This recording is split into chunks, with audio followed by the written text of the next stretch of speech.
السلام علیکم، آپ یوٹیوب چینل دیکھ رہے ہیں۔ میں ہوں آپ کا میزبان سعید انور۔ آج اس ویڈیو میں عمران ریاض خان نے حقیقت بتا دیا کیا ظلم شروع ہے اپنا پاکستان میں۔ السلام علیکم ناظرین، آپ یوٹیوب چینل دیکھ رہے ہیں، میں عمران خان ہوں۔ ابھی پہلے والے زخمی اٹھائے جا رہے تھے، پہلے والی لاشیں جو ہیں وہ دفنائی نہیں گئیں اور ایک مرتبہ پھر آزاد کشمیر میں خون ریزی ہو گئی۔ ایک کے بعد ایک واقعات ہو رہے ہیں۔ اسپتالوں کی صورتحال میں آپ کو بتا دیتا ہوں کہ اتنا رش ہے کہ خون دینے والوں کا تانتا بندھا ہوا ہے۔ 200 کے قریب لوگ بتائے جاتے ہیں جنہیں بلٹ انجری آئی ہے۔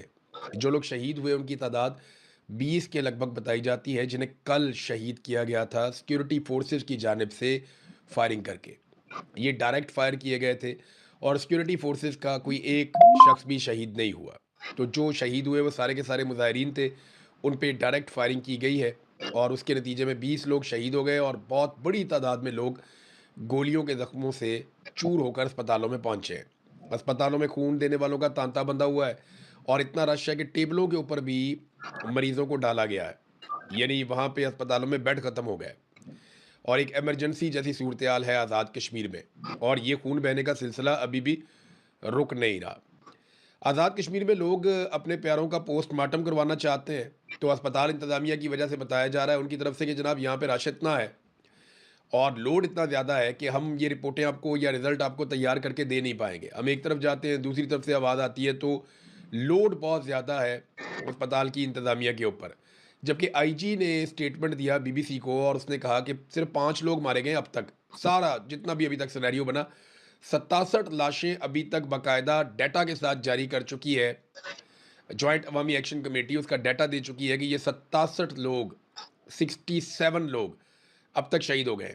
اور ابھی جو آج کے دن میں شہید ہوئے وہ الگ ہے، میں آپ کو بتاتا ہوں آج میر پور میں کیا ہوا۔ لیکن پہلے راولہ کوٹ، راولہ کوٹ میں لوگ نکلے دریک کے مقام سے، پھر یہ گئے چنار چوک کی طرف، اب یہ پہنچ گئے ڈی چوک کی طرف اور یہاں سے انہوں نے مقبول بٹ چوک میں جانا ہے۔ اگر یہ مقبول بٹ چوک پہنچ جاتے ہیں، یہاں پہ بھی سیکیورٹی فورسز بہت بڑی تعداد میں موجود ہیں اور یہ پیدل جائیں گے، یہ اگر مقبول بٹ چوک پہنچ جاتے ہیں تو پھر راولہ کوٹ پہ تو ایک طرح سے کنٹرول ہو جائے گا ان کا، اور اس کے بعد انہی لوگوں نے آگے مظفر آباد کی طرف بڑھنا ہے۔ لوگ کم نہیں ہو رہے، صرف وہ لوگ کم ہوئے ہیں جو خون دینے کے لیے اسپتالوں میں گئے ہیں، یا وہ لوگ کم ہوئے جنہیں گولیاں لگ گئی ہیں۔ باقی لوگ ہزاروں کی تعداد میں، بہت بڑی تعداد میں جوائنٹ عوامی ایکشن کمیٹی کے احتجاج میں شامل ہیں۔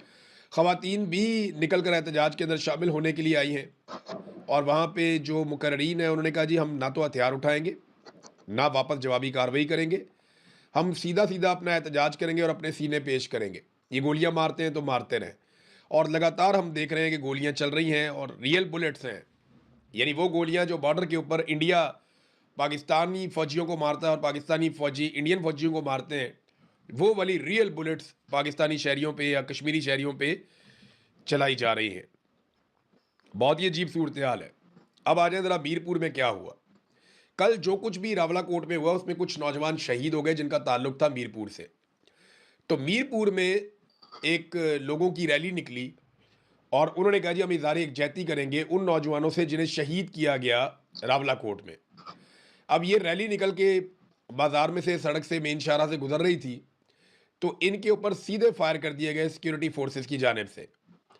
وہاں کئی لوگ زخمی ہو گئے اور 6 لوگ موقع پر ہی شہید ہو گئے۔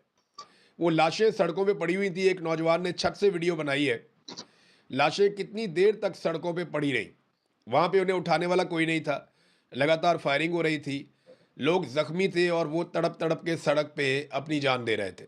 وہاں پہ لوگ شہید ہو گئے، 6 لاشیں آ کر اٹھائیں سیکیورٹی فورسز کے لوگوں نے۔ یہ نقاب پوش لوگ تھے، انہیں پیچھے سے بلوایا گیا، سادہ کپڑوں میں ملبوس تھے، نقاب پوش تھے، اور یہ ڈبل کیبن ڈالے اور اس طرح کی گاڑیوں میں آئے اور انہوں نے انسانوں کو جانوروں کی طرح اٹھا کے گاڑیوں میں پھینکا۔ وہ جو ڈیڈ باڈیز پڑی ہوئی تھی سڑکوں پہ، جو شہید پڑے ہوئے تھے، ان کو اٹھا کے گاڑیوں میں پھینکا اور لے کر چلے گئے۔ اب کشمیری یہ والے مناظر دیکھنے کے بعد کہہ رہے ہیں کہ اسی طرح ہماری لاشیں پہلے بھی غائب کی گئی ہیں، یعنی کچھ شہداء جو لاشیں ہمارے پاس تھیں وہ تو ہم نے دفنا دی ہیں، لیکن کچھ لاشیں جو ہم بار بار مطالبہ کرتے رہے کہ ہمارے ساتھیوں کی لاشیں ہمارے حوالے کی جائیں، جنہیں اسپتال سے قبضے میں لیا گیا یا جنہیں رات کے اندھیرے میں قبضے میں لیا گیا، تو یہ وعدہ کیا گیا تھا کہ یہ لاشیں آپ کو واپس دی جائیں گی، انہیں امانتاً دفنایا گیا ہے اور آپ کو تابوت میں ڈال کر دیں گے، آپ ان کے لواحقین کو وہ لاشیں ان کے حوالے کر دیجئے گا۔ یہ وعدہ کیا گیا تھا جب مذاکرات ہو رہے تھے، لیکن اب لاشیں اٹھاتے کیسے ہیں؟ یہ مناظر ہم نے سب نے دیکھ لیے۔ سڑک کے اوپر لوگ پڑے ہوئے ہیں اور انہیں گولیاں لگی ہوئی ہیں اور وہ ایک ایک کر کے جان دے رہے ہیں۔